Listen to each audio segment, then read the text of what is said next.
Hey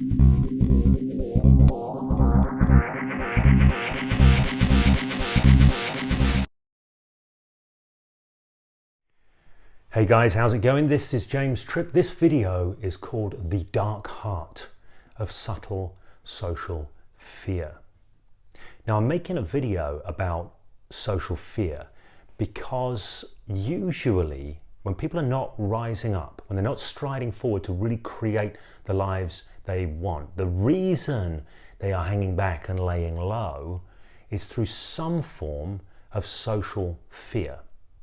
Now, as you're listening to this, you might think, yep, that's absolutely me. I have some form of social fear. You might be listening to this thinking, not me. I don't have any kind of social fear. But there's a good chance that you do. And this is why I've called this the dark heart of subtle social fear, because you might not even realize that it is going on. As I'm very fond of saying, we human beings are very poor witnesses to our own processes. So let me just say what social fear is.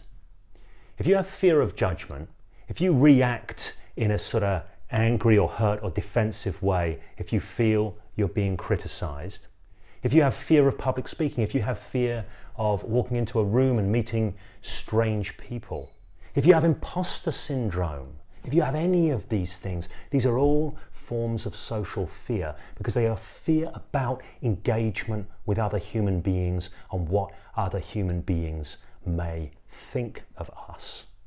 These are all forms of social fear. Now, they're very common things. There's a good chance you ticked something on those lists. If you didn't, you might be a psychopath, but hey, that's a point aside. But there's a good chance you ticked something on that list. But what's it all about? What is social fear all about? Because here's the thing. If you go back to our hunter-gatherer selves, if you were outside a cave and a friend of yours said, go into the cave, there's some fruit in the cave. And you went to go and they said, oh, by the way, the fruit's in there because a bear lives there and it's collected the fruit and that's its pantry, so to speak. Well, you might suddenly feel fear. Feel fear at the prospect of going into the cave because you know you could be torn apart, ripped limb from limb by this bear. So it's a very valid thing to be afraid of. There is a threat to your existence, to your bodily existence. But if you have a fear of public speaking, or if you have imposter syndrome, or if you have a fear of meeting new people, or whatever it might be, when the situation comes up that triggers that, well, guess what? You're completely safe. There is nothing threatening you bodily. You are not going to die. Nothing is going to rip through you and destroy your flesh and destroy your life in that way. But it can feel just the same. We can have the same sense of, a desire to move away, fight, flight, freeze, hide, avoid, submit. This stuff is going on. These safety, these reactions, these attempts to keep us safe. And yet our body is not threatened. But the reason we have it is to do with one simple fact. We, human beings, are fundamentally social creatures. We work together, we live collaboratively. You go back to our hunter-gatherer origins to before that, we are social, we are tribal. We must work together to be able to survive and thrive. Going way, way back, if someone were cast out of a group, that was a bad thing. There's a good chance they wouldn't survive on their own outside of the group. They needed to be in the group. They needed to be accepted by the group. And this is why, on a profound biological level, we have a drive to connect and be accepted. And on a profound biological level, we all kind of fear rejection. We all kind of fear rejection. But not everybody fears rejection equally. In fact, some people, you might know, they seem to be bulletproof. They can walk into any situation, they can handle themselves, they seem totally grounded, they meet new people, they step into new work contexts where you might think that they were over their head, but they go in there and they deal with it anyway, and they just got it all going on in this way. They don't seem to have any social fear. And this is the truth of it. Some people really don't have a lot at all. Some people are not that triggered. Some people are naturally very grounded. They have a lot of groundedness. They have a lot of solidity, a lot of sense that from the inside out, they're okay. They're not really at threat and they're not likely to be rejected. So what the hell is going on with these people? What is this magic ingredient that they have? Well, some people get this by default, this kind of groundedness. And there's a reason why. It's because they're one of the lucky few that receive, as they're growing up, what might be called the blessing. In psychological terms, what might be called the blessing. So the blessing is simply this. You notice that kids, maybe a kid will be riding along on their bike and they go, look, mummy, no hands. And they want mummy to go, hey. Or they look up at mummy when they're a baby and they go, goo. And they want mummy to look back and go, goo. What they don't want is mummy to look away. When they say, look, mummy, no hands, they don't want mummy to say, what the hell are you doing? Why are you such an idiot? Why didn't you grow up? You see, what we all want as we're growing up is we want to connect with the people who have the power around us, our parents, other people around us, important people. We want to connect with them. We want to be seen by them. And we want to receive the deep message that we are okay. We want to know that fundamentally at our core, we are okay. And some people, when they're growing up, they get this message. It's the blessing, this deep knowing, this deep understanding that, you know what, I'm okay. So when they grow up and they stride into the world, they may encounter difficult situations. They may encounter the judgment of others. They may encounter people blanking them. They may encounter people critiquing them, criticizing them, laughing at them, all sorts of things. But deep down inside of all of it, they know that they are okay. They have it. They have the blessing. But that isn't most people. Most people receive something else. They receive something called the curse. You could call it the curse. And the curse is the message that you're not okay. There's something wrong with you. You really need to stop doing that thing. Don't do that. Don't do that. Never ever do that. If you work really hard and you achieve these grades and you do that, then maybe you'll be okay. Maybe you'll be okay. Some people don't even get that. Some people really get the crap end of the stick. I can tell you that. But whatever form it comes in, the delivery of this message creates inside of those who receive the curse, what you might call it, it generates this core myth of the deficient self, the deficient core self, if you like. This deep wiring that somehow there is something wrong with me and I don't want to be found out.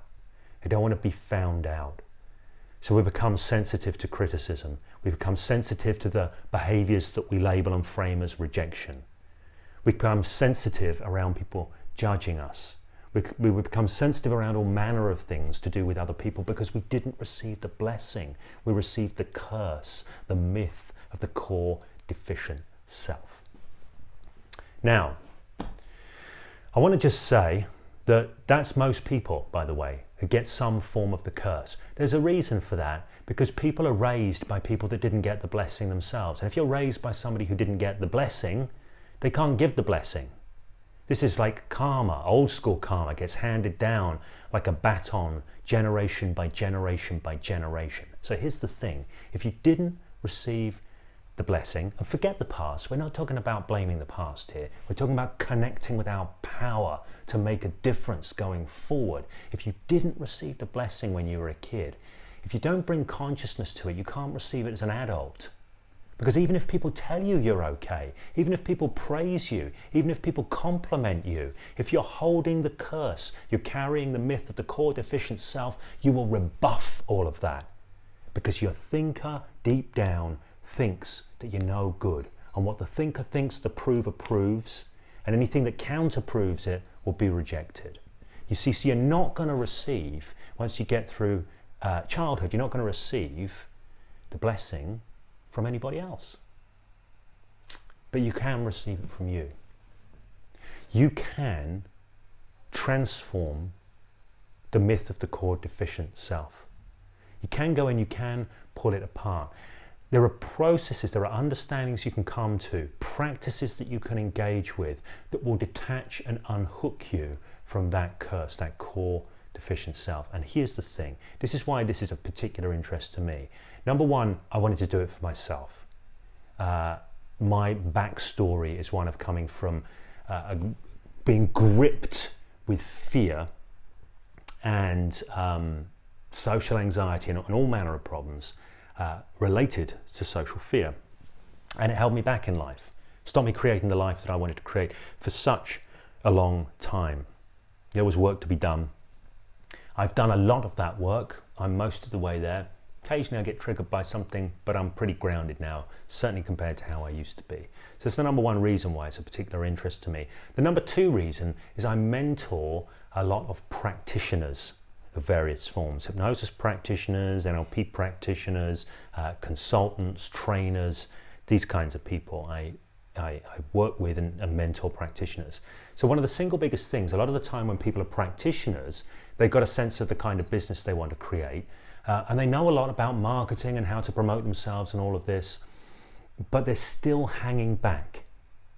And they're still hanging back because of subtle social fears. For this reason, a huge amount of the personal coaching that I do is around assisting people in transcending these subtle social fears. Now, a little over a year ago, because there's a lot of people that are not in a position to be able to afford to come and do coaching with me, they might not want to spend that money. That's absolutely fine. There's no rule in the universe that says anybody must. What I wanted to do is I wanted to create something that would help out practitioners out there that weren't in a position to come and do coaching with me and help them transcend their fears. So I created a webinar program called Beyond the Subtle Fears, which was based around a private membership group and some private webinars. And there was some coaching that went on in the context of that, some additional materials. In the end, it ended up being over 20 hours of audio material in which we explored social fear and how to unhook ourselves from it in a variety of different ways. Now, that was a live thing. It was never intended to be a program that was on ongoing release or anything like that. It was created specifically for those who subscribed to the live webinar series and were involved in the participation of it as it happened. However, a couple of weeks ago, I think it's a week and a half ago, I was running a training up here in Edinburgh with Andy MacArthur, the Tripp MacArthur Changework Skills Development Program, and somebody in the room mentioned Beyond the Subtle Fears and what a huge game changer it had been for them in terms of their change work and in terms of them as a change work practitioner. And as they said this, there are a number of nodding heads came out around the room, and I asked about it, and I got more of this feedback. So, and it's not the first time I've had this feedback. It got me thinking about it again. It got me thinking that this is still a big issue for so many people out there in the world, for most of the population of the world. When I originally did the webinar series, it was specifically for hypnotists and hypnotherapists, actually. But I had people coming on it who were from completely different walks of life because it resonated with them, this idea of social fear. They could see it in their life. They could see where they were hanging back. They could see where they were laying low. They could see the patterns of fight, flight, freeze, hide, avoid, submit in their lives. So there were a range of people that did the program. And it was a great program. I really enjoyed doing it because it's material I'm very passionate about sharing. It's an area I really love coaching people in. So that was Beyond the Subtle Fears. And that went out for £87 at the time. And there was no intention of ever releasing the audios beyond that. But what I've decided to do is release the audios from Beyond the Subtle Fears. So anybody who didn't manage to jump on it at the time, it's not going to be the same level of engagement as it was for the webinar series because there were Q&As and all of this kind of thing going on. But those Q&As are still there as part of the recordings. But if you're interested in this, if you're listening to this and you're going, do you know what, that resonates with me. I do fear judgment. I do react to criticism. I do fear rejection. I do have some of this kind of baggage going on, and do you know what I could really do with dropping these rocks? I could really do with dropping these rocks. They're just not serving me anymore. If you're listening and you're thinking, you know what I could do with unhooking some of this, I would invite you to take the opportunity which is open for the next week. Let me just check in on my calendar here. You should see this video first. It's going out on the 16th of December. So this is going to run until the 23rd of December. I'm going to put this out for 1 week. I'm going to put out the Beyond the Subtle Fears material. It's kind of, some of it's like webinar quality, so it's not like high quality audio or anything like that. Let's call it a bootleg release. I'm going to put it out for 1 week only. And where that was £87, because you haven't got the Q&As, you can't ask your personal questions. The material's all there, you get the Q&As that have been recorded. But that for 1 week is going to be available for £37 UK.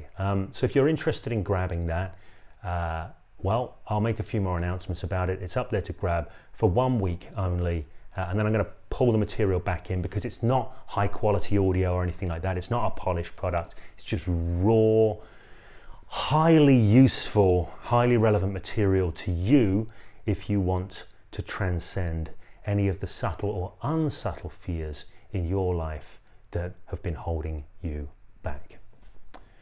And aside from that, if you're watching this video on YouTube, whether or not you're interested in Beyond the Subtle Fears, if you got value from this video, if you liked this video, please like it. Please subscribe to the channel if you haven't subscribed to the channel. Set your notifications, because there's a lot going on with the channel going forward, particularly in 2018. So make sure you stay in the loop. Like, subscribe, set your notifications, and have a fantastic week. It's running up to Christmas. I'll be speaking via video before then, but have a fantastic season. Take care.